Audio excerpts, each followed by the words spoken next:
Okay, now someone has to tell me if it's working this time. Okay, Tom Kitten can go away.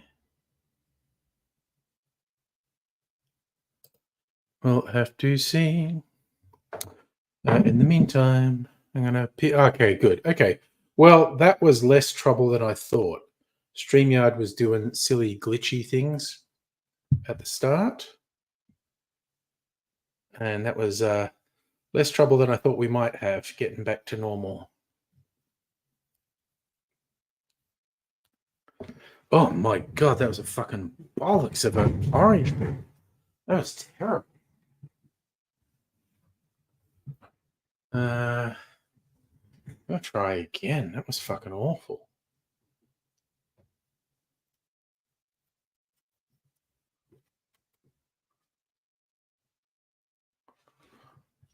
Okay, that was better.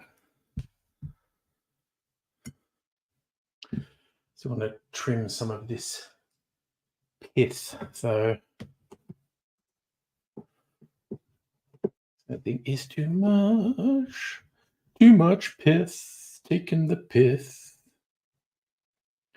It's the same stupid joke I make every time I do this. But for some reason, I don't get tired of stupid jokes. All right, we're going to stop it. Oh, orange peel, in you go. I'm going to get a bit of peel off this one too. Just a little. Fuck it, that'll do. That's a bit more like it. Okay. Oh, you know what? I'm going to give myself a cherry because I'm a special boy. Bit of skewer. Get a jar of cherries. Stab a cherry or two. Let's. Ooh! Look, I said the magic word, or two, and I got 2 cherries. First stab. That is a very good sign. If you're into signs and portents, I think that's a positive one. That does not happen very often. Getting 2 cherries, first stab. Do I tell my kids dad jokes? I mean, sometimes. I do. Most dad jokes are very labored puns. And I do like wordplay, even when it's somewhat overdone. Anyway, cheers, y'all. Ooh, man, that's freaking yummy. Got a bit going on, so it has. I can taste the sherry that I put in that. Now, I'm not going to make any cocktail videos tonight because I'm stupid far ahead. Might not make any this week. I don't know. We'll see what happens. And how the mood takes me, essentially. But I am going to probably make some concoctions tonight. But I'm going to do a whiskey blend and put it in one of my barrels to age. And then I think I'll make a liqueur because I have a lot of my sugar syrup. And that'll be good. So, but I'm just, chilling out now, having had that minor technical glitch at the start of the stream. Chill out with this cocktail.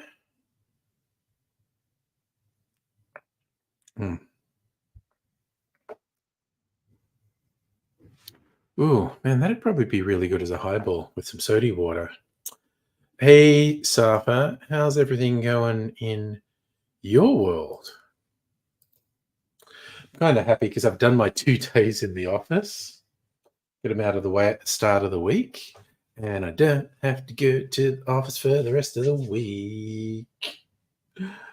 And it might have been, actually, it's meant to be a little bit rainy this week. It rained a little bit today, not much. What's the rest of the week supposed to be? 18 and 0 to 3 millimeters. 6, that's comparatively miserable. We turned a corner. And Thursday's apparently 16 and 0 to 3 millimeters.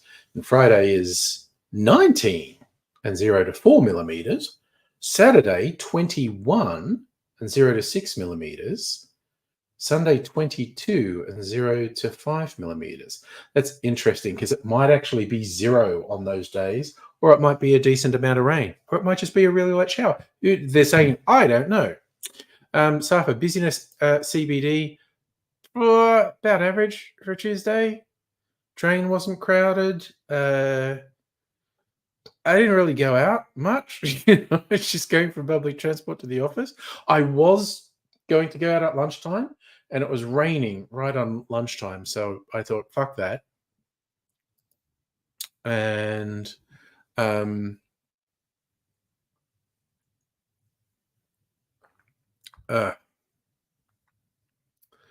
so I don't think it was particularly crowded in the CBD, though. I think Wednesdays and Thursdays are the busy office days. Celtic, your letter or satchel, I suppose it was the last thing that arrived at my mailbox. And I have not had any more indications that anything has arrived in the mail. It's the greatest thing the post office people did. Let me sign up for a thing where I get a text message if I get mail, rather than remembering to randomly check from time to time. Much rather know what's coming up. I'm getting all these Father's Day booze guides from all the things I subscribe to. Calm the Pear Gin from Never Never. Okay, what's this? Not familiar with this. I am 18 years or older. Fun collaboration truly champions the iconic pear flavor. The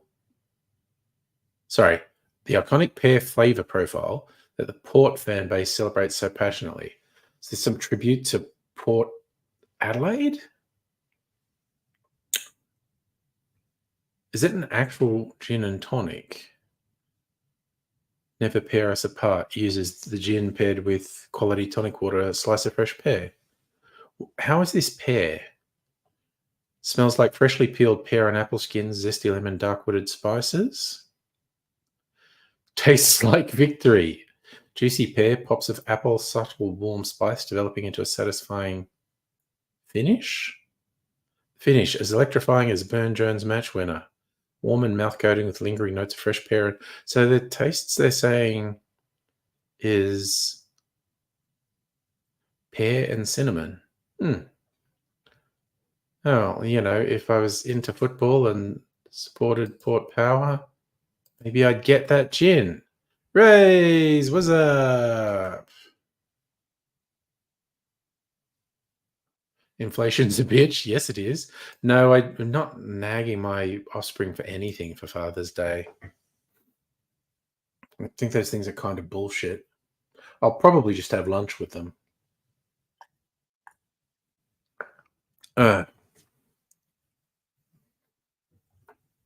We'll see how it goes. Just gonna take it easy.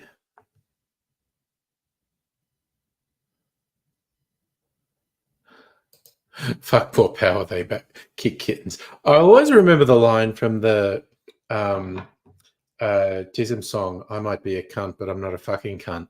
And the one for the football was, I might barrack for Port Power, but never for the Crows.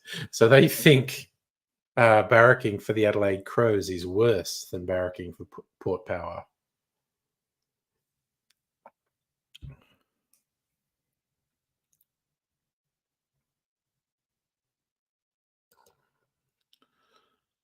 Yes, you have strong opinions, Rays. What Collingwood? Oh, yeah, okay. Tortron, yes, Unspeakable Horrors. Oh, yeah, he had a funny cat name. I saw that when I was looking it up. Oh, for those who missed the theme tonight is H.P. Lovecraft's birthday.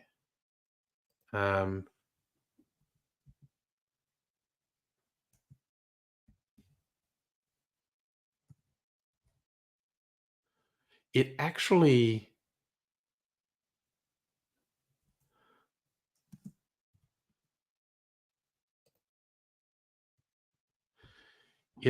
auto completes.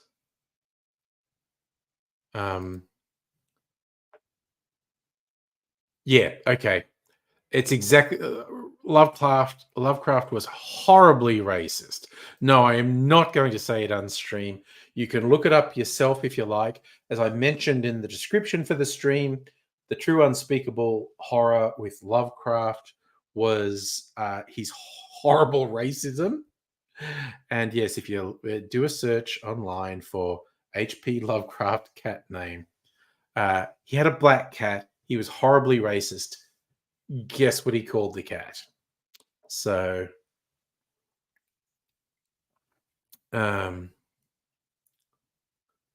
you're into a self-punishing mode, supporting Collingwood for 33 years. Damn.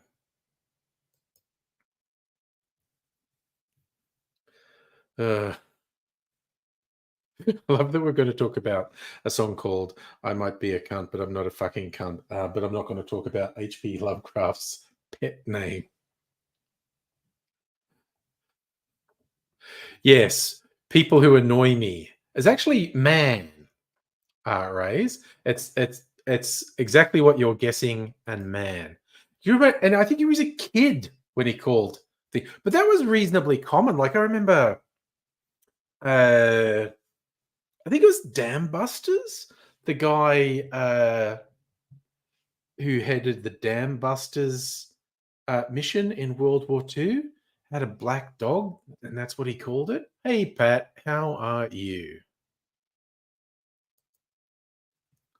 Nice to see you, big guy. All right. I Yeah, I know, like, a lot of people like his writing, but horrible racist. Absolutely horrible racist. Um, I have to admit, I've never actually read any Lovecraft. Um, uh, I'm just aware of it, particularly his invention of Cthulhu, the unspeakable horrors from beyond. Anyway, I'm just going to go over here. I'm not making a video. I'm going to keep talking. But I had a plan to do a couple things. So I've been priming this cask with some port for like a month. That's how long I was going to do it for. I had port sitting in it for a month. Not port power, port wine, fortified wine known as port. So I'm going to drain that, and then we're going to do a whiskey blend. We'll pick up. Oh man, that's been fucking leaking. Hope it's expanded a bit. Okay.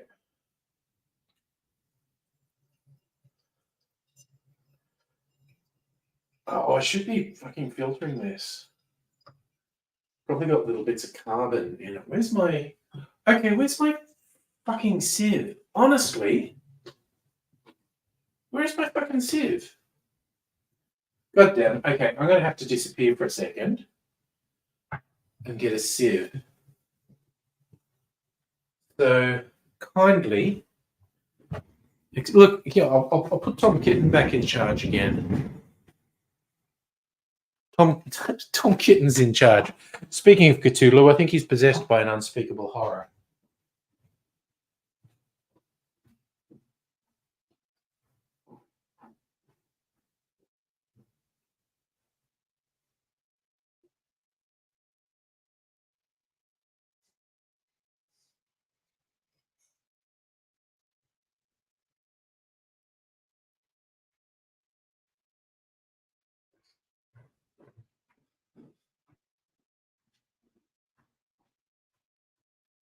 Oh, what a dingus. I put it in the dishwasher and forgot to get it out when I was getting all my other dishwasher stuff out. Okay.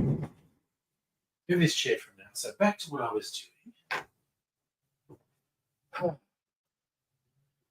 But you always get little bits of, because the inside of the barrel is charred to give color and flavor. You always get some little flakes of charred wood comes out when we do this. I'm just going to filter that out and see how much this holds. That's a 1 litre bottle. We used to have Maker's Mark whiskey in it. This barrel actually holds over a litre, but I'm not sure how much I put in. Let's give it a go. See how much comes out. So that's like peeing ASMR. I have no idea how much the microphone is picking up.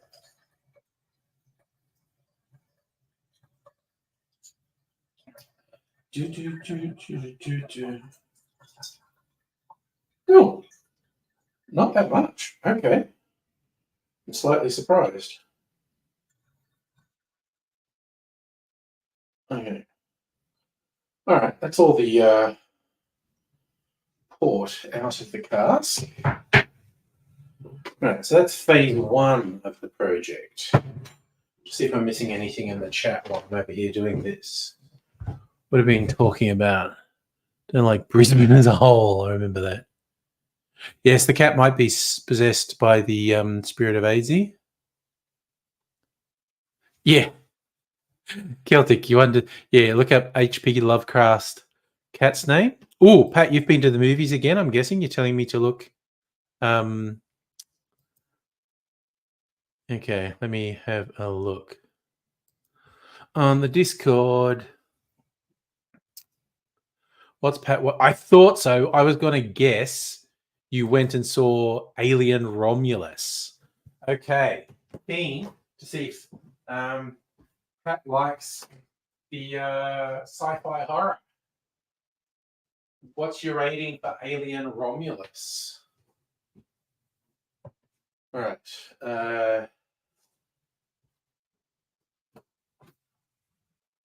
Now, what whiskies have I got to here? Probably, I mean, honestly, just whiskies I hadn't been that into. I have to. Did I label this? What the fuck is in this? Okay, I hate myself for not labeling things. No labeler, no excuse. What am I looking for? This Japanese whiskey and some Irish whiskey.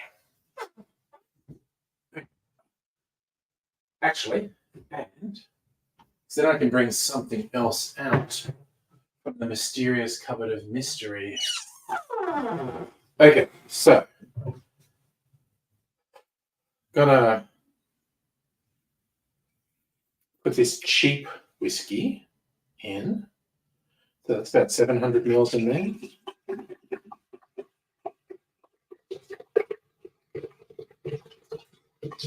There we go. All right, gonna keep that bottle because it's a kind of cool bottle. Just take the labels off. Okay, so I'm going to do about 250 mils of each of these. Do, 250 mils of that. You know what? I'm digging this one because it's been there a really long time.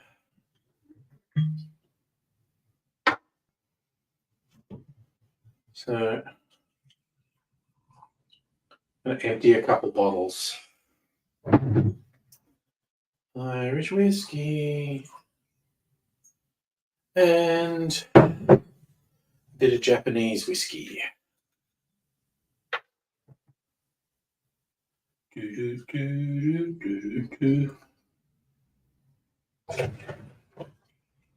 All right. Now I'm going to save some of this in a little bottle. So I know what the house budget is. Now, did we get Pat's rating 10 out of 10? I thought you'd like it. Alien Romulus actually looks quite good. Thought you'd like it. This is too spooky. Yes, I do have a little bottle in here.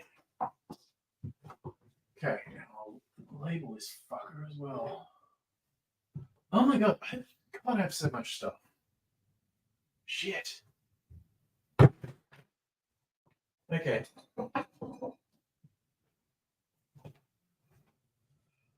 My various experiments in there. Okay. Mixing spoon. Here we go. Let's do this.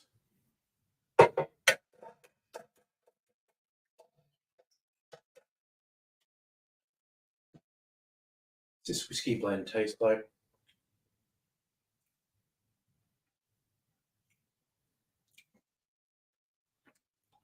Not bad, a bit sharp. I think some time in the barrel will do it good. Gonna put a little bit in here. just a little bit for comparison. Let's put the rest in the barrel. I'm going to leave it for a month or so.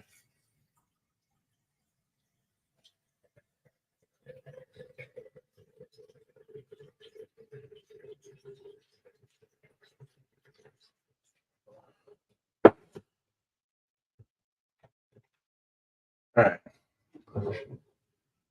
All right, a little bit more of this stuff.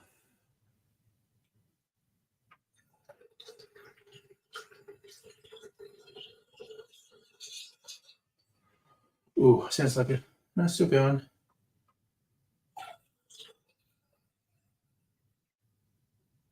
Honestly.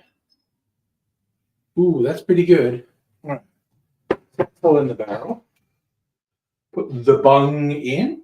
Needs a new label. This label is no longer true. There's the rum bean in there since July 27th.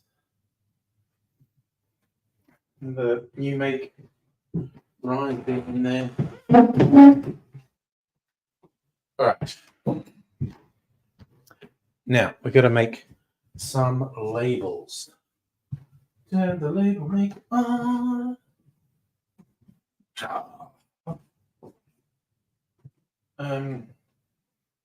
Just backspace on this. Okay. I'm just going to say whiskey because it's a whiskey blend.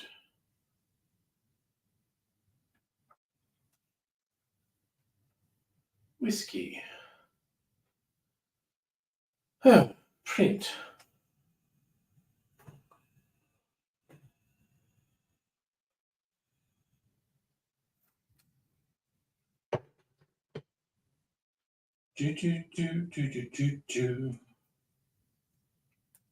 Oh, I forgot the freaking date.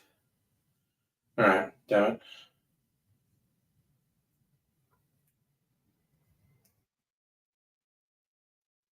I'm going to want to do this for at least a couple months. Okay. I'll do another label for the date.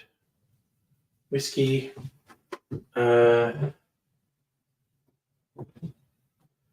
And hello, Hannah. How you doing? Whiskey blend tastes not bad. Very descriptive. Snosberries taste like snosberries. Yeah, it's a little bit. I find it a little bit sharp. I'm hoping the aging in the barrel. So 2008. Okay, another label. We want to do numbers. How do we do numbers? We do that. 20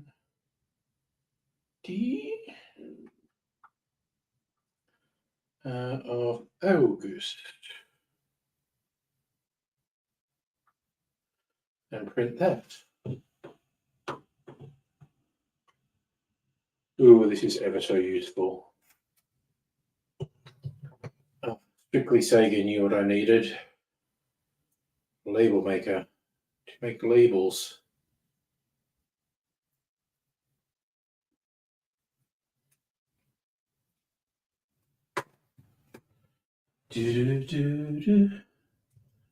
Whiskey. 20th August. Honestly, don't stick that well in the wood, but they hang in there. All right.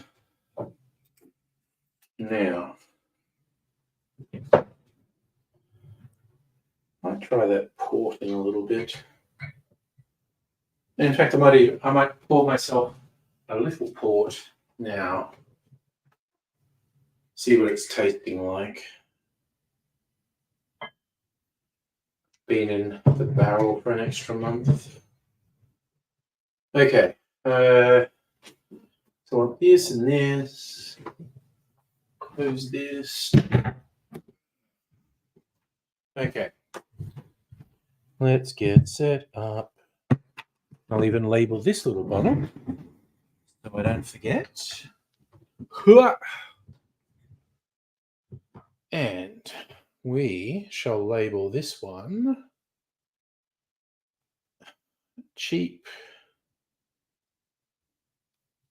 whiskey, because that's what it is. And print that.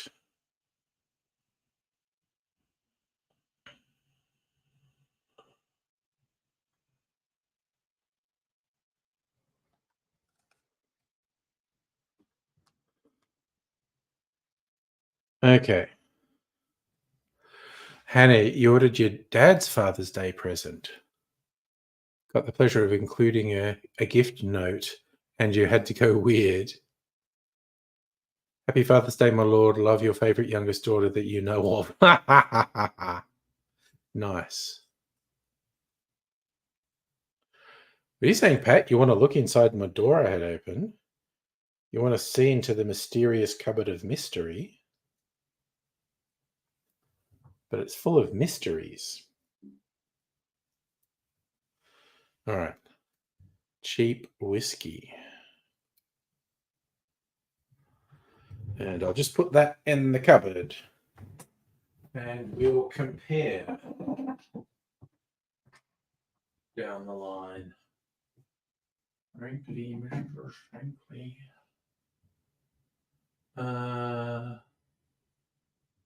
What were these ones again?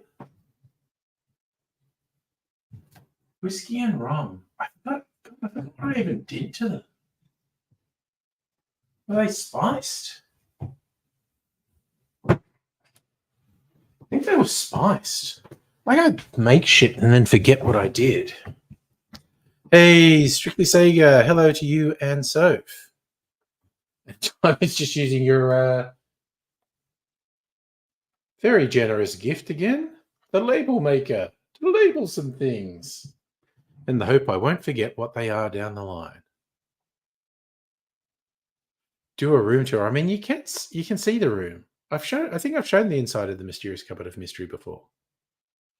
the door is the reason the chair cat has an expression of horror.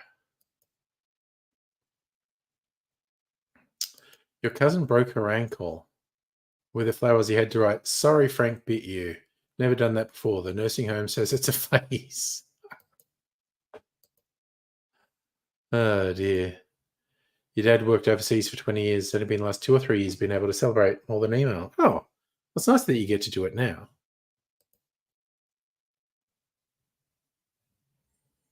Oh man, port. What an aroma port has.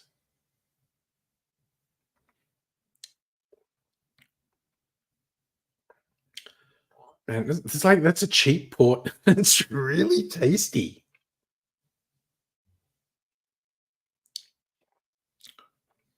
Oh, it's really quite sweet. That's good.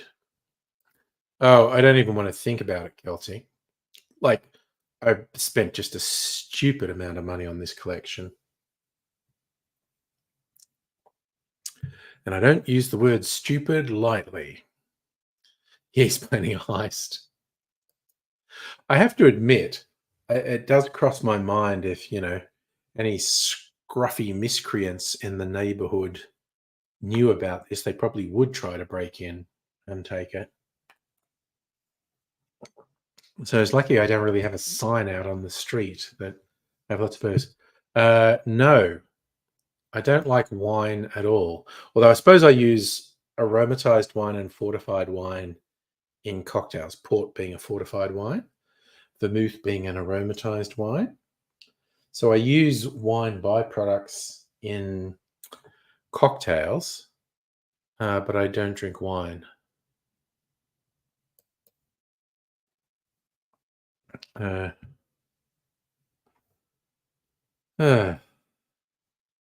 the way that it is. Okay, that was my little projects I wanted to do tonight. Decant. Oh no, I was going to make a liqueur too. Generally speaking, no, Heine. There is a particular sort of syrup called a shrub that's essentially a vinegar cordial, like you put heaps of sugar in vinegar, and I have been meaning to make some of that, but haven't. Yeah, I know. It would be a dodgy AF insurance claim if I tried to claim $10,000 worth of stolen alcohol. I'm not sure they'd insure it at all.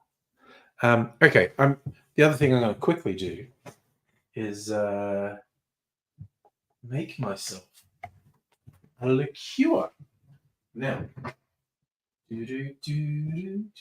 have I got the right size bottle in here? Have I? Fuck. No, I don't. I need to disappear again. Oh, maybe I'll put it in the alien head. I haven't used the alien head in ages or ever.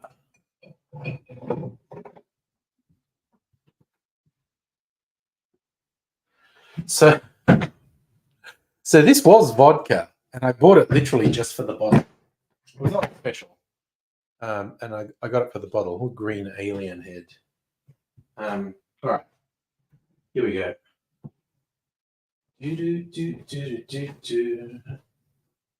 Okay, so I'm going to use that. What other overflows do we have in here? Maybe a bit of brandy. Maybe a bit of rye.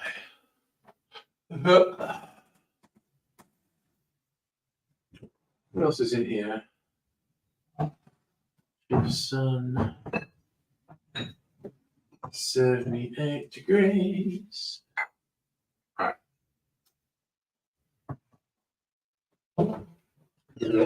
Put a bit of thought in this. Okay. All right. We're going to have alien head liqueur. Oh man, I've not taken this stopper out in a long time. Let's go. Let's fucking go. God damn, that was an effort. Cool, it's growing fucking fungus. Doesn't smell like fungus. No, that's not actually fungus. Good. Okay. All right. So, first belong about 200 mils.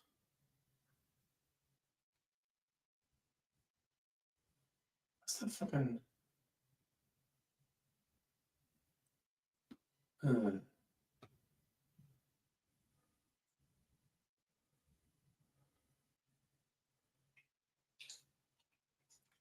Sugar. Okay. Sugar. Oh, honey, honey.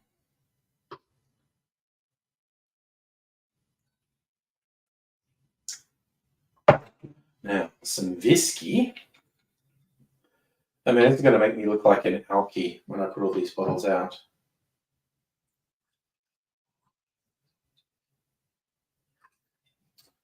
Candy.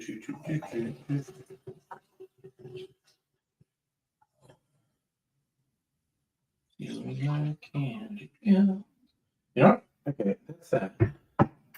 Another empty bottle. I'm going to add some brandy. Just a bit of brandy to mix it up.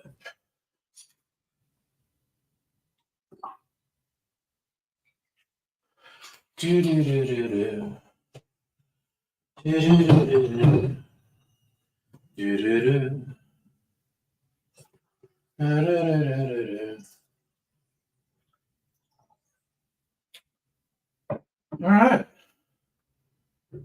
A bit more syrup then.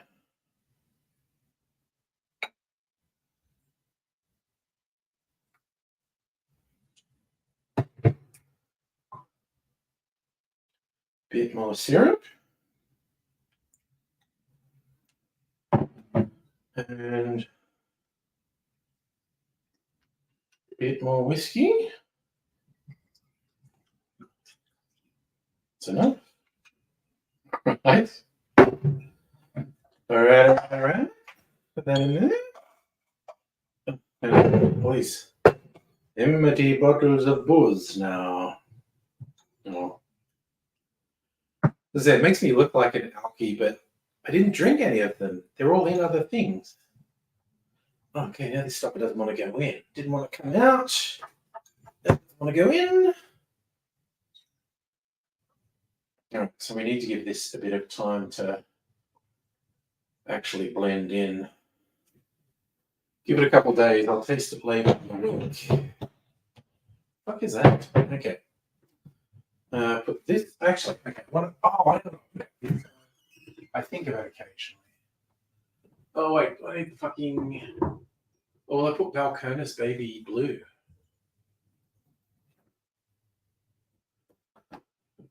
American Blue Corn Whiskey.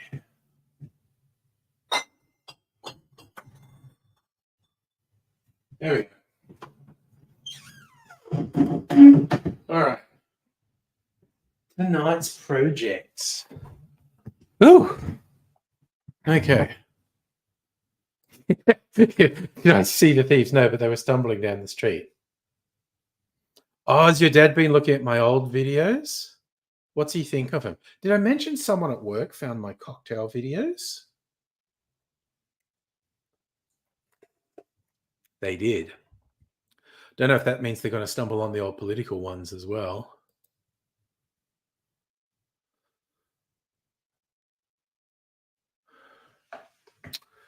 All right. Another clarified cocktail. Okay, so Pat, your dad's liking my old videos. Is that what you're saying? Well, he's a man of discerning taste. That's all I can say, Pat. Man who knows what's good. Oh, okay. No. Cybersecurity is a broad spectrum, Rays. I'm not a programmer. I'm more on the functional side of things. There are like courses, and I don't mean like uni degrees, but there are courses you can do to get certificates in cybersecurity. Because you can be an analyst, which is basically what I am. You can be a programmer. You could be a project manager for cybersecurity stuff. You can be a focus on the operational side of things. But yeah, a good way to get your foot in the door is training. And also in Victoria, at least, there was a program of like adults over 30 who wanted to retrain. Like you did this cybersecurity course, and then they helped you get placement somewhere. We first had one of these graduates as an intern, and then he got a full-time job. Might be things like that in other states as well. Should there be common sense? I don't know. Common sense is not that common, Safa. Yeah, look into it, man. It's you want like some basic intelligence, which you have, and yeah, I'd look at some certificate courses, and particularly if you can find one that's linked to a government program for placements. Oh, fuck yeah, that's good. Safa, I think it's a TAFE thing. Might have been a uni thing. I'm not sure. But, and again, it probably varies from state to state. But well worth looking into. Because it's an in-demand skill set at the moment. Because, you know, shit's only getting hairier in cybersecurity. Oh, there you go. I thought my light was a bit bright. My 5 head, or maybe it's a 6 head these days. Overly shiny, reflecting my light, so I dim it a little. And reason, but yeah, cybersecurity is well worth looking at. So my side, as I said, like I'm an analyst, I focus on assurance and governance and compliance. It's basically Okay, I work with the people, so we set the standards of what's required for cybersecurity, and then I do the analysis of, okay, well, are we meeting the standard that we require? And if not, what do we have to do to meet that standard? So, not a technical role, but you need comfort with technical things, and yeah, you need to be able to think. Yeah, yeah, check stuff out and tape. There's probably something, and yeah, best of all worlds are the ones where they actually help you with a placement. At least, at the very least, like an internship, which is what it was in Victoria. But yeah, grad placement stuff. You should look for that. Uh, And that's the thing. Once you get your foot in the door, you've just got to get the first job, and it can be a little bit difficult to get the first job, but the second job is way easier to get than the first job. So, well worth looking into what training there is, and if there's a placement thing that goes with it.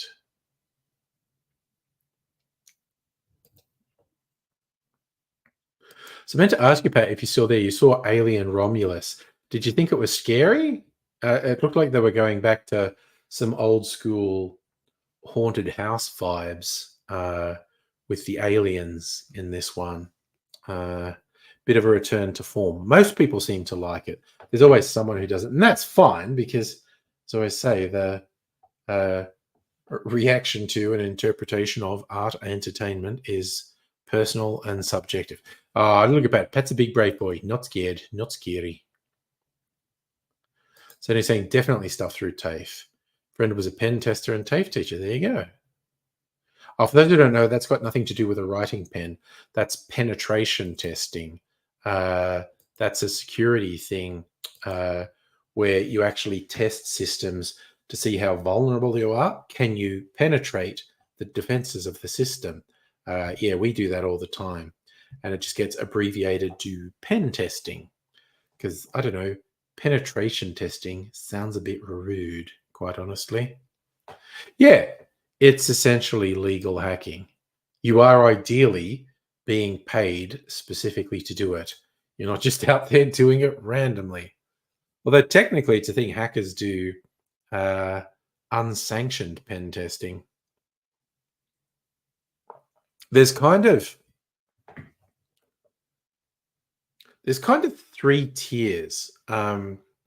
There's the equivalent of I've heard it described as doorknob rattling. It's the equivalent of someone who wants to break into a place who's just randomly testing doors to see if someone's forgotten to lock them, and if there's even the simplest sort of lock on the door, they won't try any further. That's your base level, and then uh, the next one are like script kiddies, people who've downloaded some tools and stuff, but then they're not very determined, but they do have some tools that will help them get in. And in terms of like a house break in, they can't pick locks, but they've got a crowbar. So if your door isn't very strong, they can get in. And then the third level is the determined people with a sophisticated tool set. Uh, and that's in terms of house breaks, that's someone who can pick locks. That's someone who can disable burglar alarms. You can still put defenses in place to stop or slow them, but they're pretty determined. Yeah, the doorknob rattle is 4chance. It's someone with the absolute basics, but like no skills or tools at all. They're just looking for people who've made the worst possible security mistakes. There was a murderer that did that, justified his victim by saying they left the door unlocked, so they wanted to be murdered. Yep, that sounds familiar. Feel like I've heard that story, but yeah. Uh, and also, like housebreakers, some hackers use brute force attacks. Now, they're fairly easy to detect, but they can still work because it's the equivalent of someone throwing a brick through a window. Like, yeah, it would gain them access, but it's a very noticeable sort of attack. And so you stand a better chance of fighting it because it's so noticeable. But it does work if you don't have anything that reacts to the brute force attack. Strictly Sega escaped from Uncle Dan's. Starwood Twofold. Oh yeah. God, now I want to have some actually. Just good old classic Twofold. Your kind of hacker. Staring at a brick. Yeah. Pretty simple stuff. Oh yeah, a little trivia. I kind of should have known this, but I went to a Starwood event recently and found a David Vitale giving a talk. And yeah, he did describe Twofold is 40% Nova single malt and 60% grain whiskey, which they actually buy. Then they blend it and age it.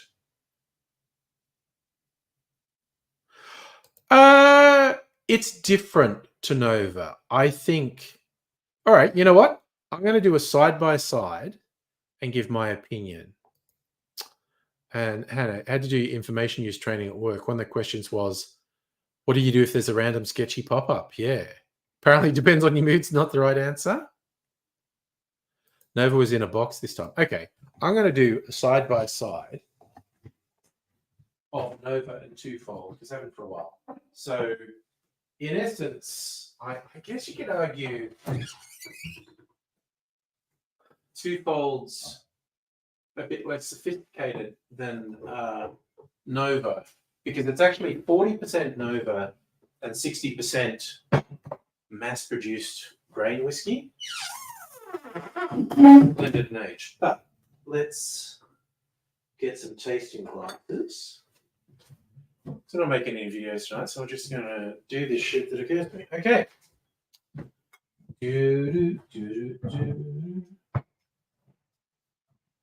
Also in less special, even old school is in a less special bottle. Okay.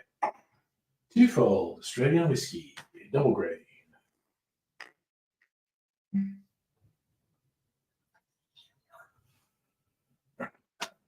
Twofold and Nova. I think they're the same alcohol content. This is Nova's 41%. And Starwood would be 40%. Wheat and malted barley. Yeah. So they're basically the same strain. All right. Starwood and Nova. Can I see a difference in the color? Yeah.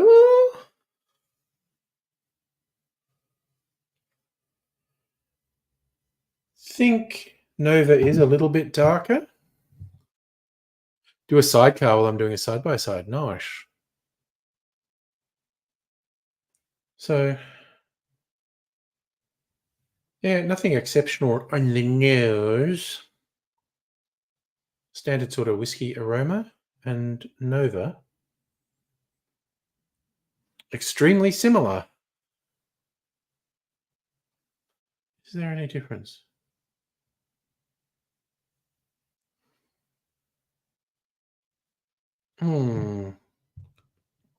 Nova's maybe got a more noticeable nose.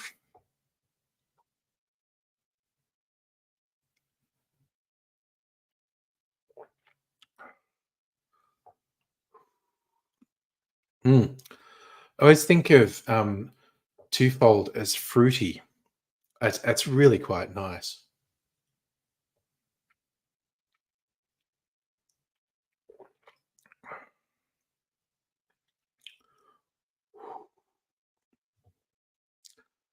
Wow. It's got like almost apple notes in it. It's quite nice. Oh yeah, Twofold's much cheaper than Nova, even when Nova's on special. Chat can help you. Good comedy movies, preferably available on streaming to watch while you crochet. Everything you've been watching lately is subtitled. Can't crochet and read at the same time. Okay, I did watch the new one on Prime called Jackpot, and it wasn't great, but it was kind of entertaining. Comedy movies. Okay, you know what? Let's freaking do a search. Comedy movies on comedy movies on Netflix. I reckon Hitman was pretty good. That's a recent release. A lot of people shout on it. I thought it was pretty good. Um, either of the Knives Out movies, if you haven't seen them, the original Knives Out or the sequel Glass Onion, I thought they were really good. There was a not very subtle satire on Trumpism called Don't Look Up, but it was entertaining. It's not laugh out loud funny. Sort of action comedy. Netflix has got the Kingsman movies now. Oh god, it's got the Bill and Ted Face the Music. I still haven't watched that.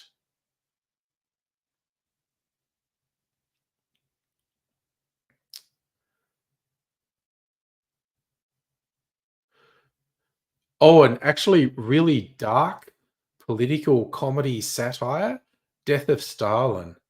I fucking love that movie. It's not necessarily gonna be for everyone.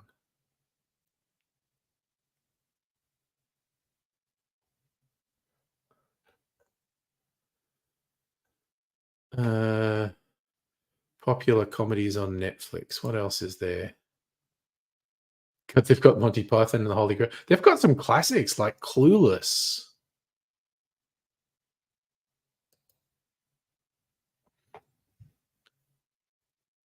So, um, they've Hunt for the Wilder People. If you've never seen Hunt for the Wilder People. Oh, did you like Ricky Stenicki? I haven't watched it. Yeah, John Cena was in Jackpot too. Not great, but he's good. Oh yeah, I saw that one, Army of Dead. That's pretty wild.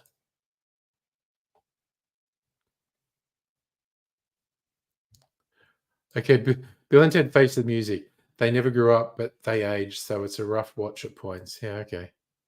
Side note on Trump. Genuinely concerned how Americans thought Trump would automatically win since Biden pulled out. Yeah, big surge going Kamala Harris's way.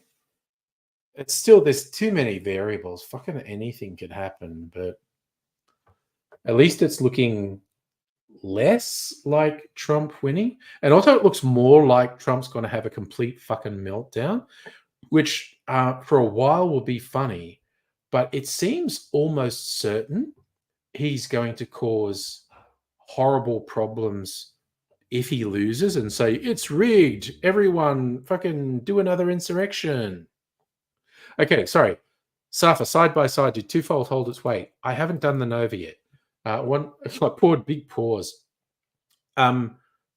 Twofold.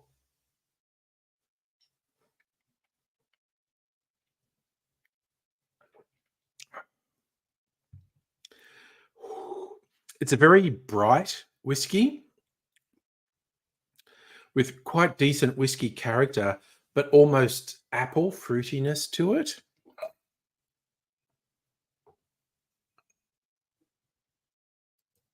Have I called you Justin tonight? Did I say Safa that time? Oh, Jesus Christ. I'm insane. Okay, water to cleanse my palate. Um,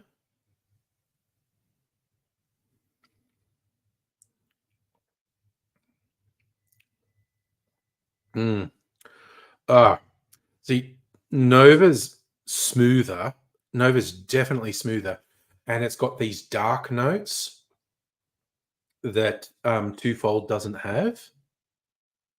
It's like, it's almost like burnt honey.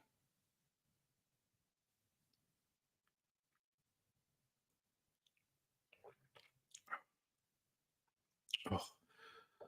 so fucking smooth though. Yeah. I am definitely go angry drunk because I'm home. Oh. And Nova definitely has more of a lingering taste, more of a finish, as they say, a lingering finish compared to Twofold. But Twofold is very nice drinking, very bright and sweet. And I think Twofold's a particularly good mixer. It's what it's designed to be.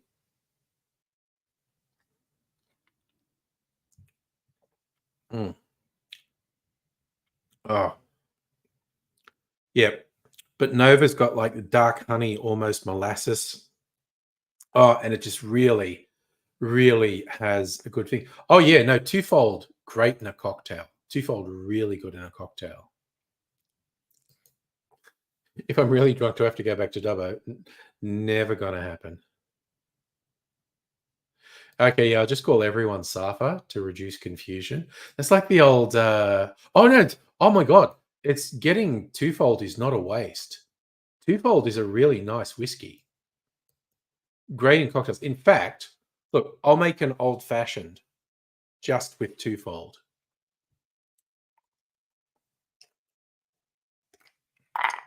Mm. But yeah, I think Twofold is quite a good mixer, and that's what it's designed to be.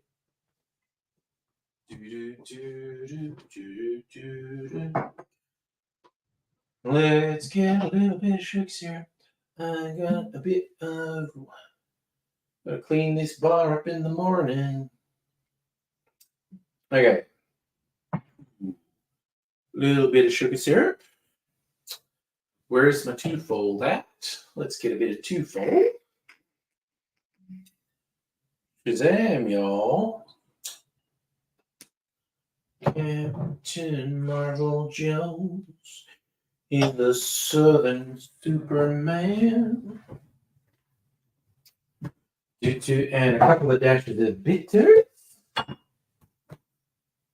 Get our aromatic bitters. All right. Aromatic bitters done. Watching all them bad guys. You're worried to be just as happy with Japanese whiskey. Okay, it's really interesting how many cheaper whiskies are coming out at the moment. Like Coles have introduced 2 cheaper whiskies into their bottle shops, and I saw yet another distiller releasing a cheaper whiskey blend of grain whiskies. So there you go. So Hannah, if you any icebreakers, you had to introduce the person next to you, no matter who it was. Their name was Rebecca, and they had pet chickens and a fish named Chips. Nice. Oh yeah, no, Twofold's great. Yeah, look, even a tape course, like if you see something that's a learning thing that looks interesting, freaking go for it, man. And it doesn't have to be career related. Just something that engages you and has you thinking. Like I've been listening to lectures on Audible. To a criminology course and see if you can catch Pat. Oh dear. Anyway, okay, so this is a Twofold old fashioned. It is really fucking good. Oh, oh man, that's really good. The bottled new old fashioned from Starwood is made with Twofold, and I hadn't had that in ages. And I had one at the Starwood event I went to. They just poured us an old fashioned. I forgot how good it was. It's really fucking good. And where is it? It was at Woolies. Okay, hot tip, everyone. I don't know if this is every Woolies, but I've seen it at least some of the Woolies bottle shops. They were selling the Starwood bottled new old fashioned for like about a quarter off, and it's really good. Like it's fucking good. So yeah, if you happen to see the Starwood bottled new old-fashioned cocktail on special, get it. Whatever you do, don't do psychology. Oh no, I just know what our diagnoses for the chat would be. Um, a lot of neurospicy stuff. Oh my god, Twofold's such a good mixer, such a good cocktail whiskey. Oh, and I have to admit, I like it much more in an old fashioned than straight. I don't for someone with all the fucking whiskey. I don't drink whiskey straight that often. I usually just do it for a comparison of the flavors. I always use it in cocktails. Fuck me. Twofold makes such a good old fashioned.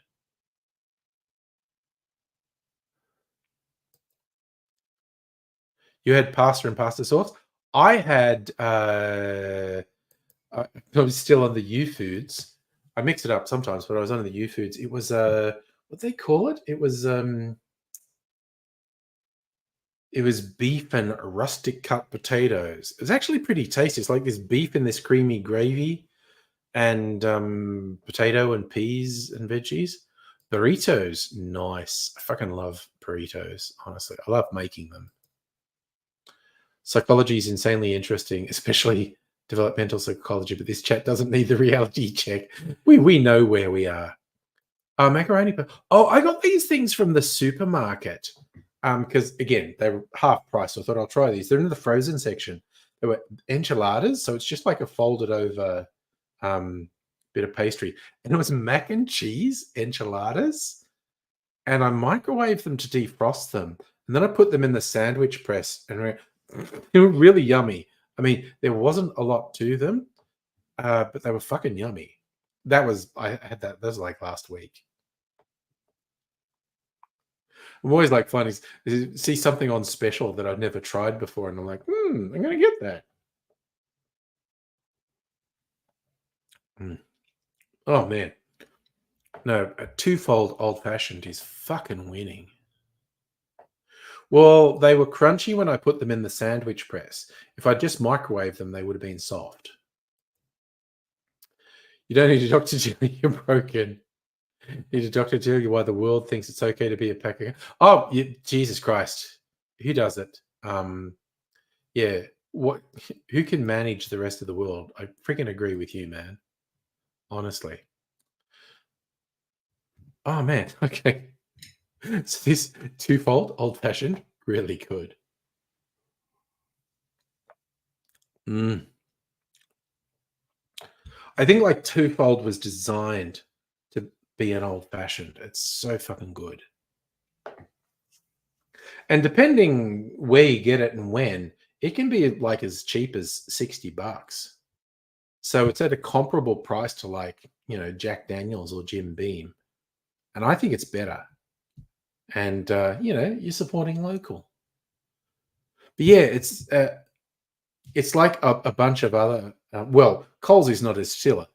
I brought this up before. Where is it? It's this one. This one that I put in the barrel. Hunter's End. This is one of two cheap whiskies that Coles has in the bottle shop. I think its normal retail is $60 to $70.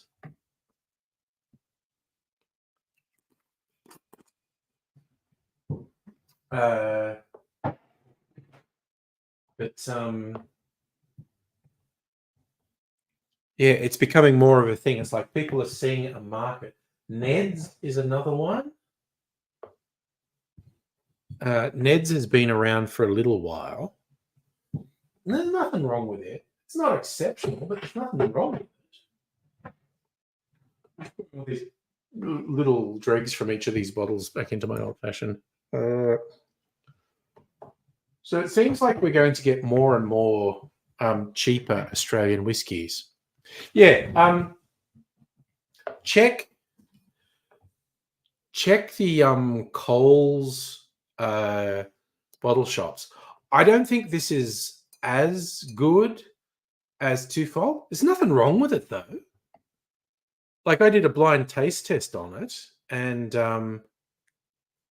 you know, it stood up reasonably to other whiskies. It's these cheaper ones, I think, are definitely designed to be mixers. Nothing wrong with that. So yeah, there were two, and these are made for Coles. Like when you look at it, you go, "There's no distillery attached." It says for fine wines and spirits, that's Coles. Produced for James Busby Fine Wine and Spirits, that's Coles. So there's no distillery attached to that. So what I think they've done is bought bulk produced grain spirit and put it in barrels and put it in a warehouse somewhere. Black belt and booze shopping. Holy shit! I got some good ones recently. Like I'd been losing faith in checking Dan's for the specials in a shopping trolley, which is a thing they do. And I stopped at a Dan's I don't usually go to. It's on the way back from my young'uns when I last had takeaway with them, and there was some killer stuff. The one I was talking about earlier, the American or Texan blue corn whiskey, an Australian whiskey, Chief Son, and a rum that were all a third off. I was like, man, I'm just fucking getting them third off. And I don't regret it. But like I said, there's been a bunch that I've just kind of barely resisted, like seeing the Starward New Old Fashioned bottled cocktail for like 25% off. Super tempted, but I thought I've just got a shit ton of whiskey. I can make my own old fashions. Oh god, you jalapenos in your burritos? Yeah, see, I'm a wuss. I do not do that.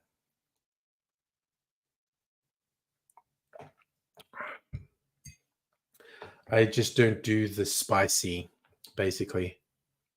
I do have a spicy liqueur in there. It's like an agave spirit with sugar and chili in it, and ancho reyes, and it can put a nice bit of spice in a cocktail. I always have time for help if I can. Oh no, your cocktail shaker broke. Oh. Okay. Well, I will throw out. Okay, my recommendation. Oh yeah, no, small lid. Okay. This is okay. I definitely recommend against cobbler shakers, which sounds like what you have.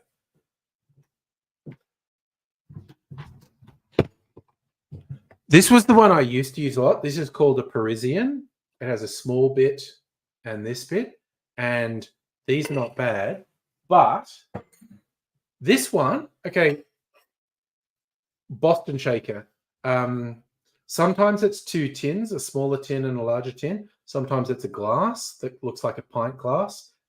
This is from Dan's, and it's pretty cheap. And you just have to practice the technique, essentially.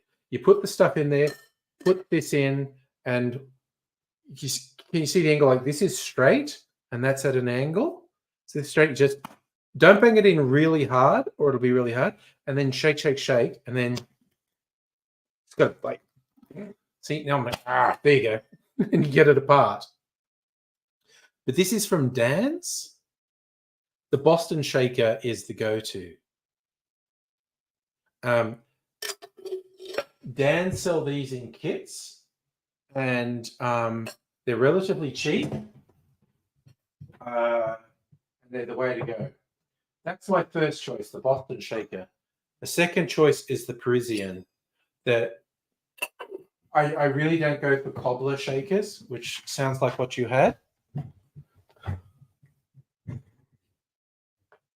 Oh yeah, and a Hawthorne strainer. You want a Hawthorne strainer, definitely. But I think the kits at Dan's, you get the shaker and the strainer in it. But yeah, I actually will recommend that just from Dan's. Don't need anything flash. So with the Boston shaker, you've just got to practice the technique, sort of bang it in and then sort of bang it to get it loose when you're shaking. But that's the one that is most commonly recommended by bartenders, the Boston shaker, either 2 tins or a tin and a glass. And the one I got from Dan's is a tin and a glass. And like I said, pretty cheap and pretty effective. So there you go. There's a recommendation. It's 9:16. It's only Tuesday night. I should probably stop drinking alcohol. Not that I've got plastered like half Tim Smith now, but I did actually bring some of my mineral water out. Okay, so why is the Boston Shaker more popular? Because broadly, it causes you less problems. A cobbler and a Parisian, the top's more likely to get stuck. Like you bang it in, and then it contracts from the cold when you're shaking, and it can be hard to get apart. But the Boston Shaker, the fact that it's the 2 parts, and you kind of just bang it on the side to get them apart. Yeah. And yeah, the Boston Shaker is pretty big volume wise. You can definitely make 2 or 3 drinks in one go. With a Boston Shaker, you can definitely make 2 or 3 in one go. Oh god, okay. Ray's getting ready for work. Another night shift. Okay. I can knock it out of the park, mate. Oh yes, we're now up to our Schweppes mineral water should fucking sponsor me segment. I do genuinely like these though. And I just get at least once a month, they're on half price at either Coles or Woolies. And I just get a couple of they're like in 10 packs. And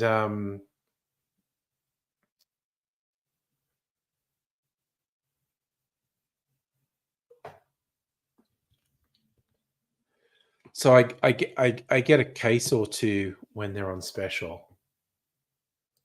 So right, knock it out. I just want to hit the lotto. Yeah, well, it's 100 million Powerball this week, mate. You never know your luck. So you're making another Cosmo for Soph. Nice. Okay. Also, not necessarily now for Soph, but here was a surprising thing to me, strictly speaking, because me and vodka, I say anything but vodka. So I made a video on this. I said, anything's going to be better than vodka. So I'm going to make Cosmo. I'm going to make one with white rum, one with gin, and one with tequila, like Blanco tequila. And the tequila one was almost, and I was doing a Sex and a City one, like Cosmo with vodka is, now I'm forgetting all the names. Yeah, I never really watched Sex and the City. But anyway, so I associated each spirit with one of the girls. I said vodka was Carrie because it was just predictable. And, I am literally forgetting their names, but I made them. So I made one with white rum, one with gin, and one with tequila. The tequila was like the wild card, the crazy thing. I expected the white rum or gin to be better. Tequila was my favorite, and I did not expect it. But yeah, no, strictly Sega, I recommend trying all of them. Instead of using vodka, try making a Cosmo with white rum, try making a Cosmo with gin, and try making a Cosmo with Blanco tequila. My favorite is Blanco tequila. I think it's really good. Way more character than a vodka Cosmo. And discussing your OCD with Mum the other day. Oh, your good bad numbers for OCD, mum's using them as lotto. Well, maybe it'll pay off. Some big lottos this week.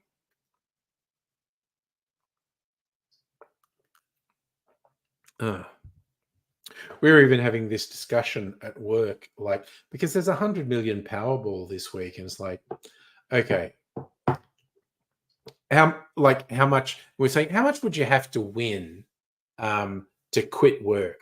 And I was like, well, it's got to be like fucking $5 million to start with, because in the metro cities, even just getting, I don't want a huge flamboyant home, but just buying a decent home is like $2 million.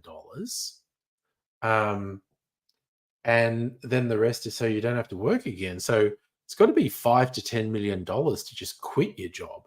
Whereas if you, 2 million, nothing to sneeze at. But I probably wouldn't quit my job. I'd just have that degree of comfort and security, and know that I didn't have to keep working, but probably would keep doing it.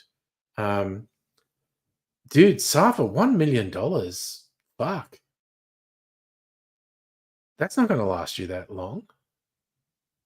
Oh God, did you look it up? What I said, Carrie? No, no, no, no. Carrie's not gin. Carrie, no. Carrie's vodka. Carrie, she's predictable.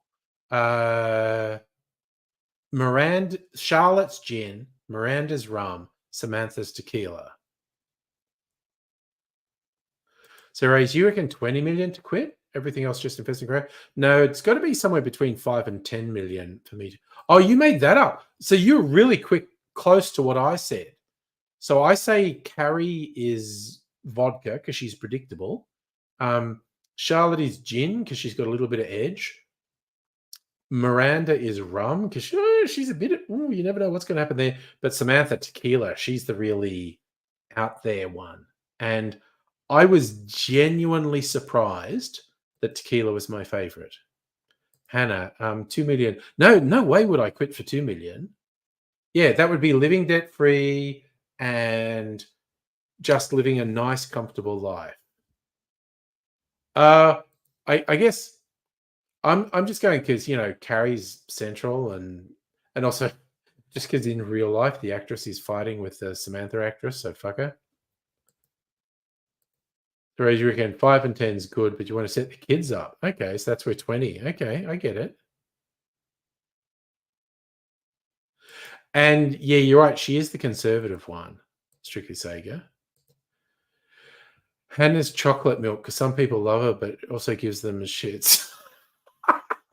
That's only if they're lactose intolerant, Hannah. I think you're a very very yummy chocolate milk. No. Aren't lactose intolerant people, aren't they just weak? Bloodline is weak and they shall not survive the winter. But yeah, all jokes and Sex in the City references aside, Strictly Sega, I thoroughly recommend, if you're in an experimental mood, make a Cosmo with all the white spirits apart from vodka and see what you like. I was genuinely surprised that tequila was my favorite. I expected it to be rum or gin. Rum or gin were both good, but also make it a rum with character and a gin with character. It's all good. And those are the people enjoy you, but you still give them the shits. Yeah, see. And I have seen them.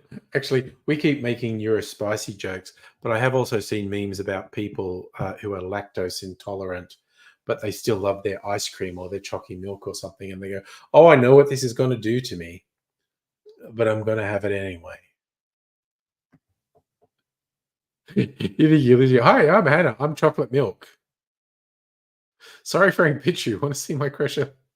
I mean, honestly, you have provided quite a bit of color to the conversation tonight and other nights, Hannah, which absolutely love you. And in fact, everyone, I love the color and variety that everyone provides to the conversation. So that's why I do this shit. This is just hang out, talk shit, and have fun. Just like if not actually out doing stuff, let's just be be at home and be interacting and, talk shit, have a bit of fun. That's what it's all about. So, yeah, I am very happy to spend a few nights a week doing this to share. And this is the big night. So,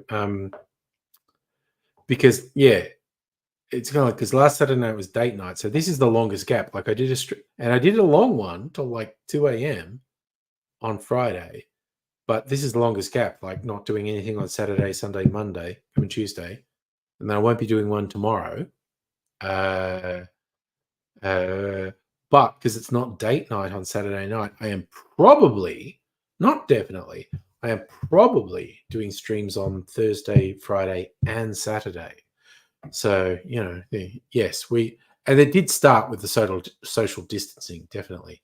It did start as a COVID thing, but we are the socially distant neurospices. Color and variety is a nice way of saying a bunch of fucking weird. Oh yeah, no, okay. And this is one of those things, like with regards to the American politics, the Democrats being, I think, somewhat surprised to find out how effective it is to just call the Republicans weird. But this is one of those things where I'm like, you're my favorite weirdos. Hey, hello, EOR.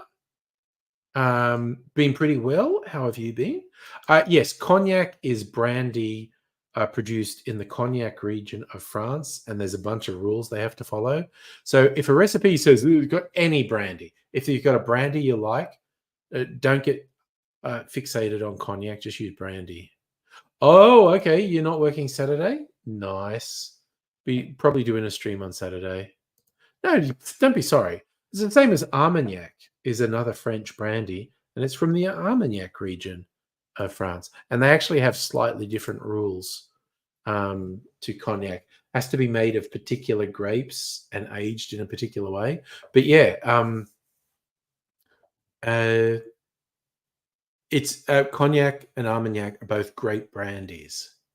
So yeah, when you see cocktail recipes like a sidecar, which was one of my early favorites, if you see recipes that say cognac, like sure, fine if you have a cognac and you want to use it, but just a brandy, honestly. Hannah, you never understood why weird is an insult. Sounds like cute, adorable. Yeah, no, again, so when I say it in the chat and stuff about us being weirdos, it's a term of endearment. But it's super funny to me how the conservatives in America are getting really wound up by being called weird. Because they are definitely weird in the bad way. They're like fucked up. It's like, what's, and because the Democrats can't bring themselves to call the Republicans fucked up. So they're going with weird. But a far more accurate term for the conservatives in the US is fucked up. They are super fucked up.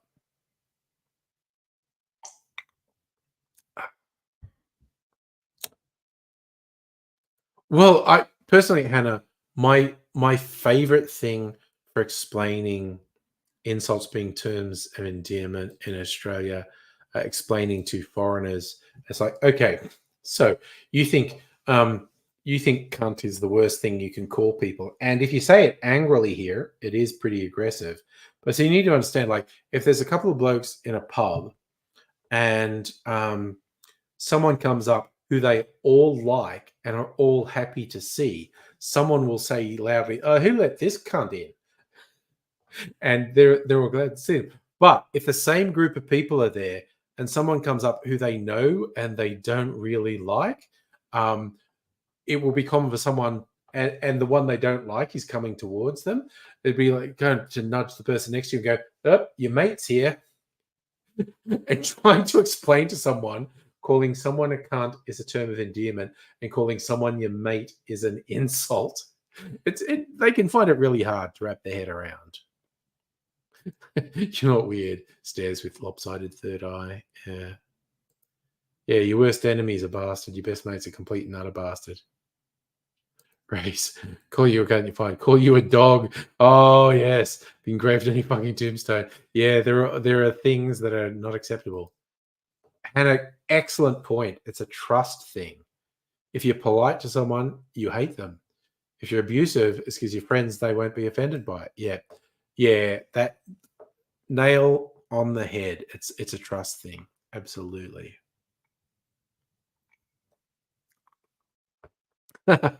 Some jerk calls you mate. Well, again, when you're not taking the piss, you just refer to your mates and you actually mean your mates.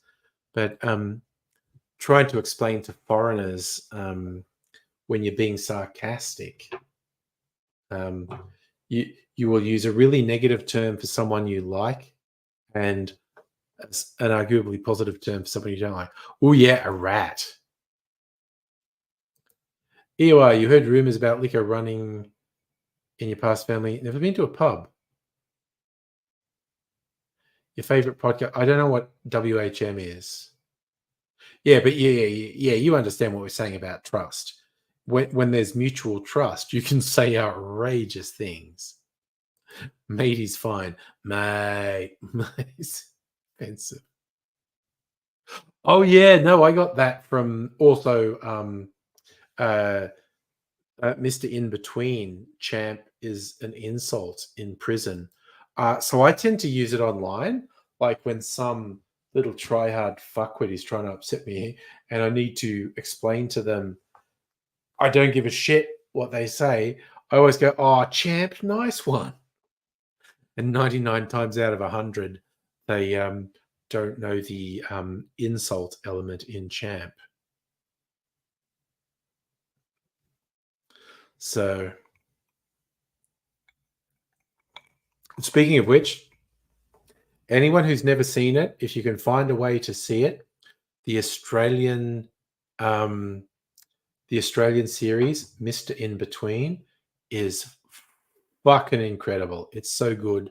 There's 3 or 4 seasons, uh, and it's just unbelievably good. So Gronk is really bad in Sydney?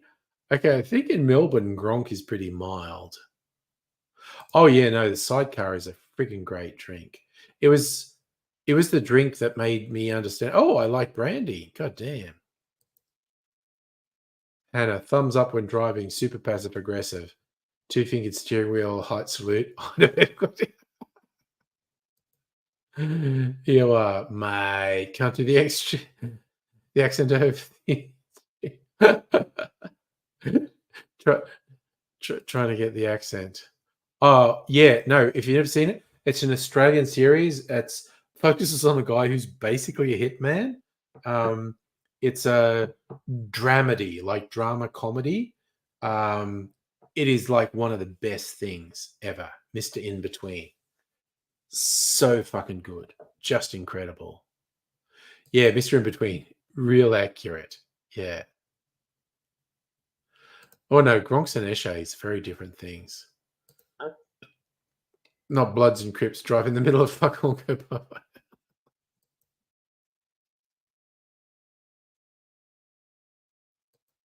Oh yeah, no, the Vieux Carré, fucking killer drink. Um, and a really closely related one that's also really good, El Presidente. But I just freaking love the boozy drinks. Stirred drinks that are just like spirits and fortified or aromatized wine. So fucking. Dirty Deeds, great movie. Really good movie. Really enjoyed it. Everything for reclaiming offensive things. Yes. Well, it depends. In certain criminal circles, dog means someone who's betrayed you, and it's very bad. Because in certain circles, betrayal's the worst thing. Yeah, I remember you got it on disc. Oh, WOG. Sorry. Yeah. Autocorrect changed WOG to dog. Okay. EOA Canadian Bestie into season 7 of Doctor Who Resurrection. I freaking love the new Doctor Who, quite honestly. Um, oh my god, that was hilarious. Again, all-time classic. Um, Bert Newton with Muhammad Ali on the Logies about 20 years ago. And they're being very palsy, and Muhammad Ali said something really nice to Bert, and Bert said, "I like the boy." And Muhammad Ali's like, "What did you call me?" And Bert, because boy is not a racial slur in Australia, and Bert has no idea why Muhammad's upset, and he played it really well. Like he was really worried Muhammad was going to punch him. He said, "Someone tell me what I said so I can apologize." Cultural differences. Yes. Yeah, no, dog, no good in certainly in the criminal side of the world, dog real bad. Dog is very bad. Oh, okay. John Goodman out of place in a mobster, but do you know I don't know if you looked it up, what the inspiration for Dirty Deeds was? There was actually a photo of an Australian crim with a known American mafia dude, and they've been out hunting, like roo shooting, and the cops somehow got a hold of this photo of an Australian underworld figure with an American underworld figure. And they've gone roo shooting in Australia, and the cops were like, "What the fuck was this about? What was that mafia guy doing here?" And Dirty Deeds created a story around that photo about basically how the American mafia was looking to see if they could move in on Australia. So Dirty Deeds was actually inspired by a real photo that no one truly knows the meaning of. So there you go. I know. I just figured, yeah, you didn't know. Trippy as fuck. It was inspired by a real photo. But no one knows why the American mafia guy was out here hanging out with the Australian underworld guy.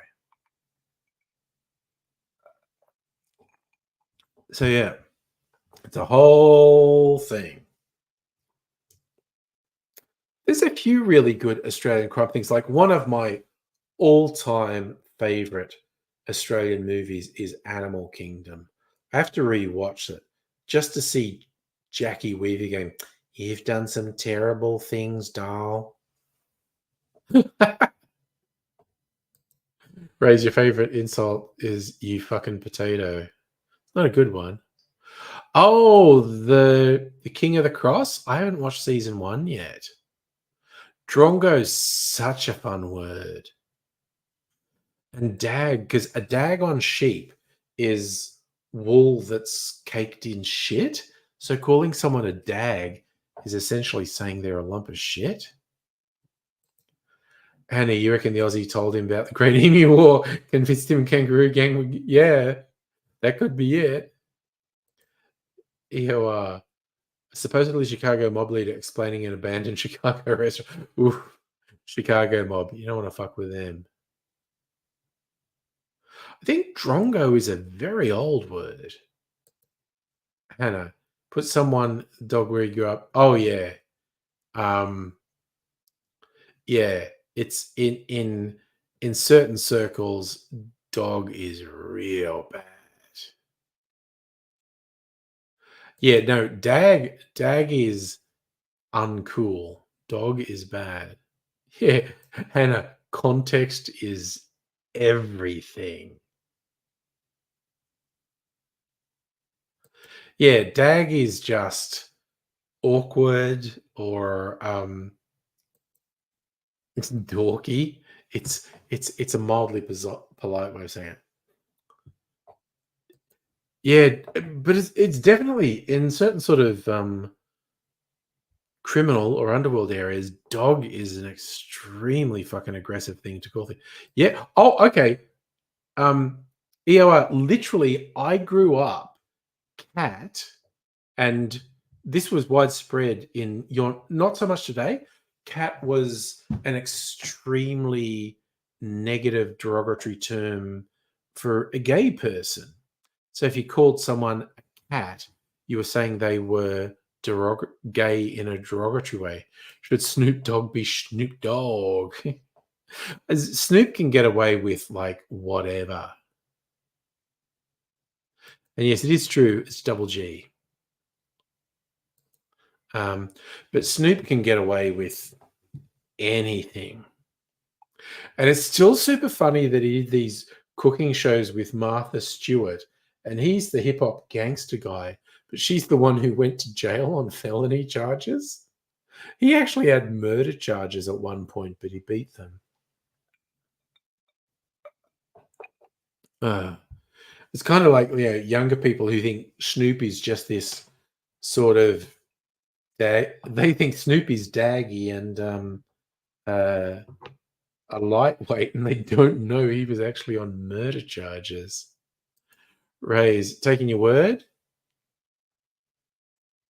Oh yeah, no. Yeah, no. In certain circles, dog is like such an aggressive thing to call people, but in other circles, not so much. I just love how Snoop is Martha Stewart's bestie, honestly. Oh, the Olympic stuff. The Olympic stuff was the best. Like when they went to see the equestrian stuff and they were both dressed in equestrian outfits. It was fucking awesome. It was so good. But yeah, it remains funny that the OG hip hop guy and the cooking housewife have ended up being besties, but she's the one who went to jail on felony charges. Uh, it's ridiculous. It's raised. As a teacher, it's fine, but if you got a broken commission, yeah, no, oof. Yeah, no, there's a whole bunch of circles where dog is such a bad thing. School doesn't matter. Snoop must be. Let's look him up. Snoop Dogg. He's only. How is he only 52? I thought he was so much older than that. Motherfucker's younger than me. Motherfuck. That's so much younger than I thought he was. He's only 52. God damn. How much is Snoop Dogg worth? 160 million. Good on you, Snoop. I thought he was so much older than that. Damn. Don't forget Snoop's the reincarnation of. Oh, yes, he did change his name to Snoop Lion at one point. Yes.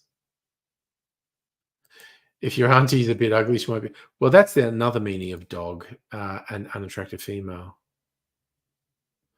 I am super jelly of Snoop being younger than me, honestly. Never light another man's cigarette. Damn. Okay. Yes. Oh, obviously, yes. Where you call someone a cunt matters a lot. So you hand another man a lighter, let him lighting.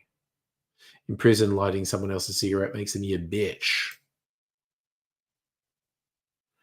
Yeah, I am super surprised that Snoop is only 52, honestly. But I don't know, maybe that whole generation is. Who else can we look up from the original hip hop? Dr. Dre.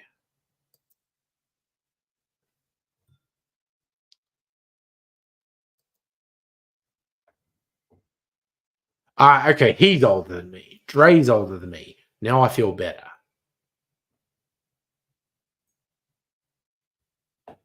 He's 59.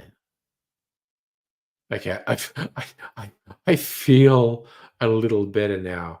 One of the OG hip hop guys is actually older than me.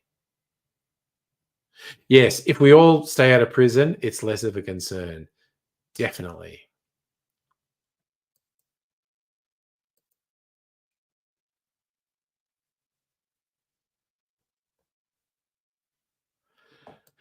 Yeah, Dre was one of the original. I suppose Snoop was a little bit later. 'Cause he's like 7 years younger than Dre. Snoop didn't have a breakthrough till 93. So I'm trying to work out where they all okay. Now I'm just going to look up all including the white guy. How old is Eminem? Okay, so he's only 51, so he's the same age as Snoop.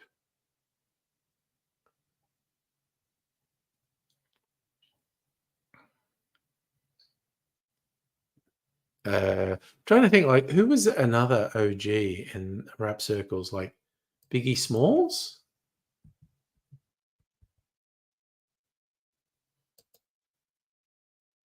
'72. So if he wasn't dead, if he didn't get killed at like fucking Jesus, was he only 25? Motherfucker was only 25 when he got shot.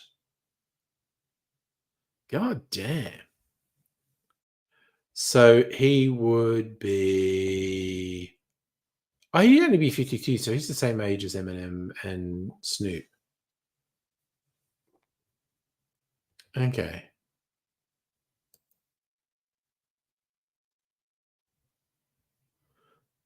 Yeah. Oh, okay. I bet Grandmaster Flash is old as fuck, actually. Let's look up Grandmaster Flash. Grandmaster Flash. Holy shit, he was born in 58. Yeah, he's old as fuck. He's 66. Okay.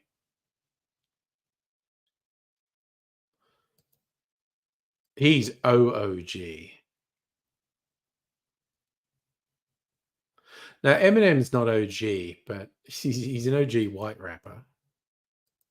EOR, deep cover directed by Bill Duke, starring Fishburne and Goldblum, is 92. Movie. Oh, okay. Snoop had a hit in the soundtrack for that movie. Okay, cool. Neat bit of trivia. Ah, Joseph Simmons from Run DMC.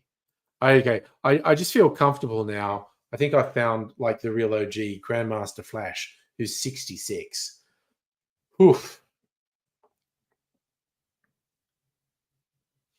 So I'm just kind of settled with the fact that you've got rappers who are way into their 60s, which is fucking hilarious.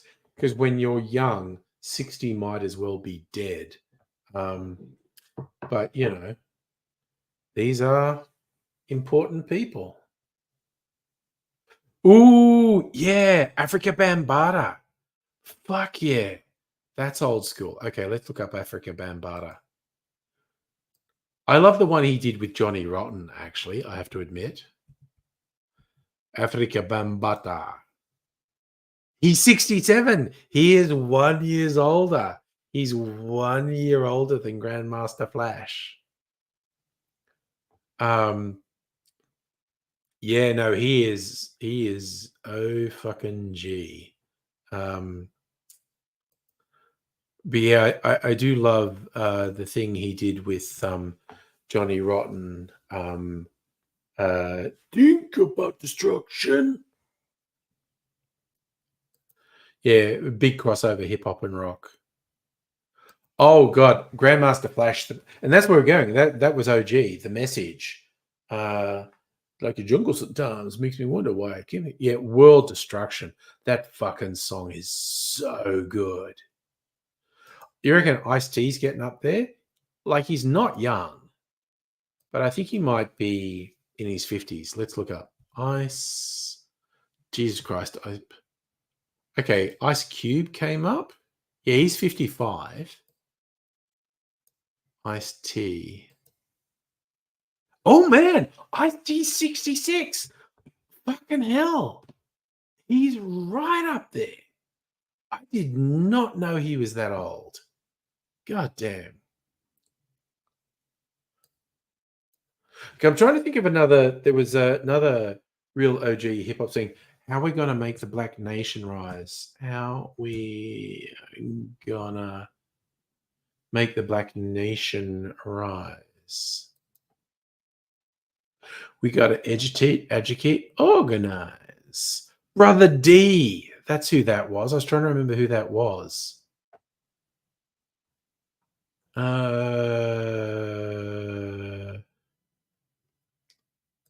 Come on, Brother D. How old? How old is Brother D? Why are we not? I just want his Wikipedia entry. I want to find out how old he is. Fuck it. Okay. All right. Brother D. Age.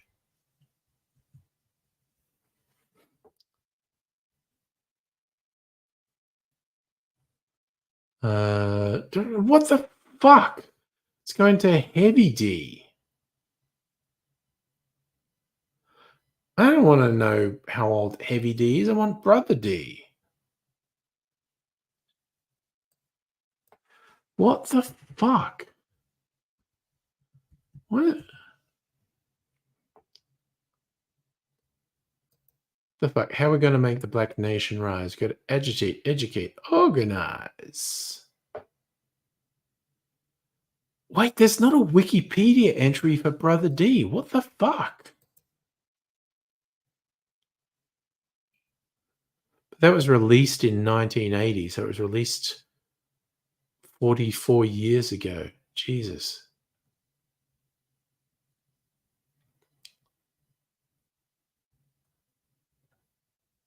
Why the how also how old is Gil Scott Heron?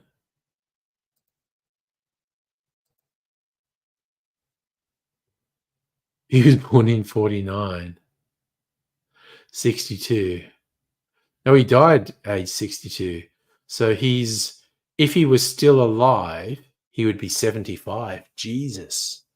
Gil Scott Heron would have been 75 if he was still alive, but he died at 62. That's way too young to die, by the way.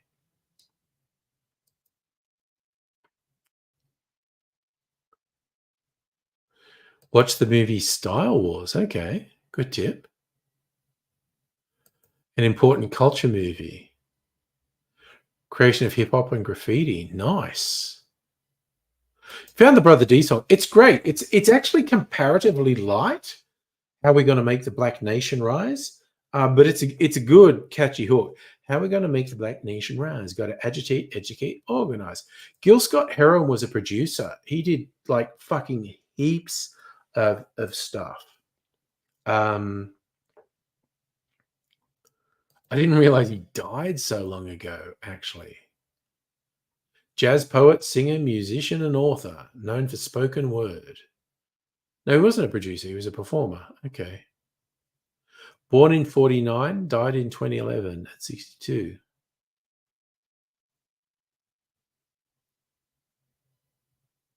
Actor from 69 to 2011. He's very influential.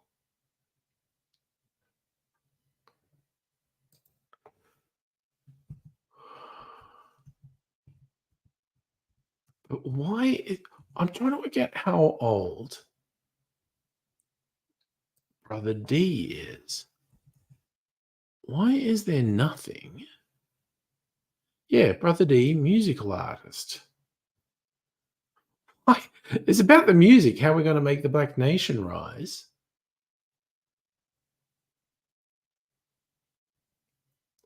But why is there nothing on him? This is fucking me up, honestly. There's just all these links to his music. Real name Daryl Amaya Nubia. Okay. What's this say?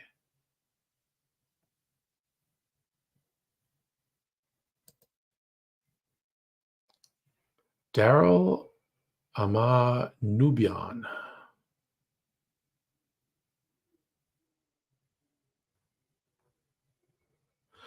Okay, it is super fucking weirding me out that there's not just a biography saying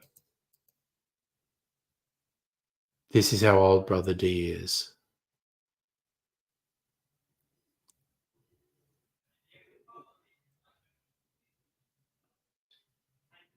Oh, you remember some Gil Scott Heron. There you go.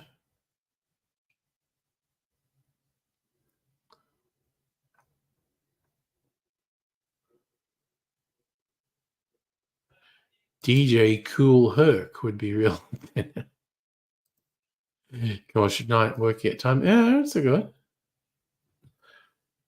All right, we did a weird, unexpected dive into hip hop culture, but that's kind of again what the neurospicy chat is about. We we're gonna go in all sorts of tangents that we're not predicting ahead of time.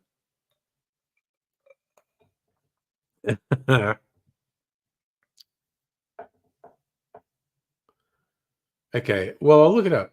See if it comes up. DJ Cool Herc. 69. He's the funny age. More than 10 years older than me. Fuck yeah. Yeah, no, he's DJ Cool Herc. Very original gangster. Kanye West sampled Gil Scott Heron. Yep. Actually, yeah, that's a fair call, EOR. A lot of people maybe first heard Gil Scott Heron through Kanye. That is a fair call. Yes. He's 69, dude. Yeah, I know. We were talking about insults and slurs, and somehow we got onto rappers. I, was it dogs to Snoop Dogg? I don't remember. But it's pretty normal with our chat to just freaking go out there and do weird shit. And I've said this like heaps of time. Like, I know how old I am. So I don't feel old when I think about my age because, I've been aging naturally. I'm used to it. I feel old when I find out how old other people are. It's people who, in my mind, like when I got to know them, they're in their 20s or 30s or maybe 40s.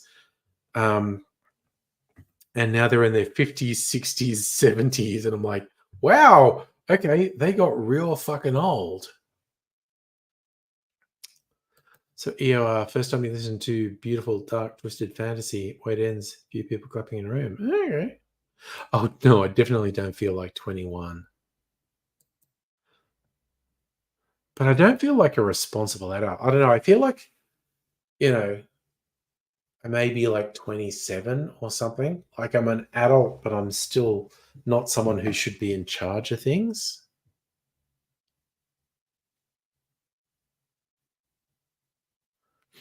When do I think Snoopy are we talking about the comic character Snoopy now? Yeah, Paul Keating turned 80. Again, yeah, when you find out public figures are like old as fuck, and you just go, God damn. Like you're like Paul Keating, I remember him when he was like when he was 50. So that's kind of where I see him as being 50. But yeah, no, now he's 80. I was like, oh yeah. But Gil Scott Heron's so influential. Yeah, I think once you pass 27-year-old Sapa. I think it's like that's when I got my first proper adult job when I was 27. So that's the age I think I am. No, and I don't think I'm 27. I just don't think I'm a responsible adult.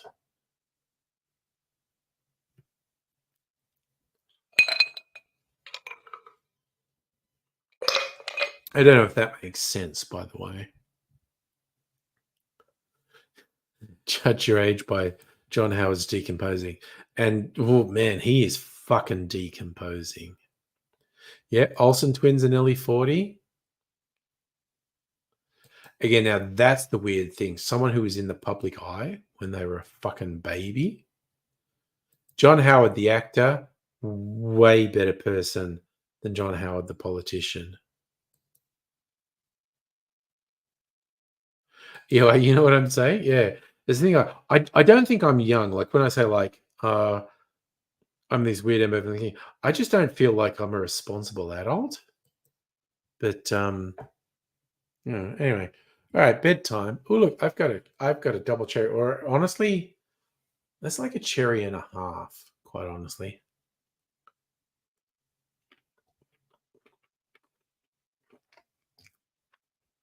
Hmm. What does that mean? So is that 44 millimeters of rain you're expecting?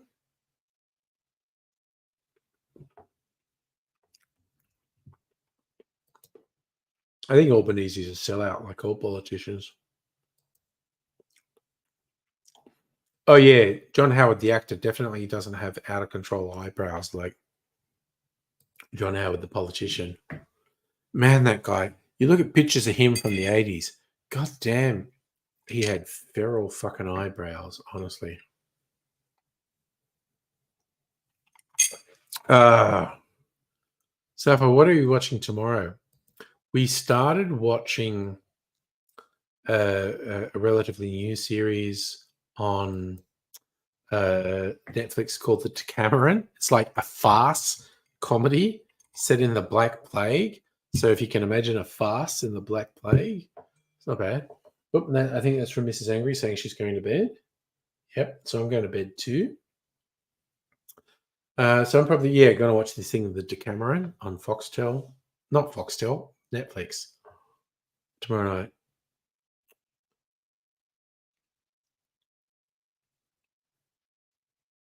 So I'm going to bid all you fine and funky folk good night. All things being equal, we might have some decadent streams on Thursday, Friday, Saturday. Impossible to tell ahead of time what's going to happen. But, we'll see. Had a good night tonight. Great chat. Going over some great stuff. You all have a good time. You all take care. And I will see you another time. But I will say